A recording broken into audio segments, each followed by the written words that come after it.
Реализацијата на втората фаза од проектот за изградба на парк за ветерни електрани кај Богданци. На 29 јануари беше објавен јавниот повик за предквалификација за избор на компании за набавка и изведба на ветерни турбини и за изградба на пристапни патишта и кабловска мрежа, информираат од Електрани на Македонија. Во втората фаза од овој проект ќе се изврши зголемување на постоечкиот капацитет на ветерниот парк во Богданци за дополнителни 13,2 до 15 мегавати, со што вкупната инсталирана моќност на овој енергетски капацитет ќе се искачи на 50 мегавати. Бројот на инсталирани ветерници и турбини во паркот ќе зависи директно од моќноста на секоја поединечна ветерна турбина што ќе ја понудат компаниите на тендерот.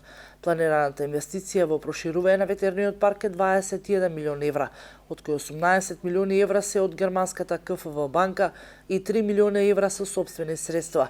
Тендерот е поделен во два лота, а сите заинтересирани компании треба да се пријават преку порталот за набавки.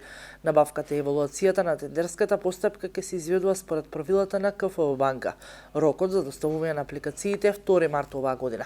Првата фаза од изградбата на ветерниот парк беше завршена во 2014 година, кога беа пуштени во употреба 16 ветерници со инсталирана моќност од 36,8 мегавати. Редовното производство на електрична енергија од овој капацитет започна во летото 2015.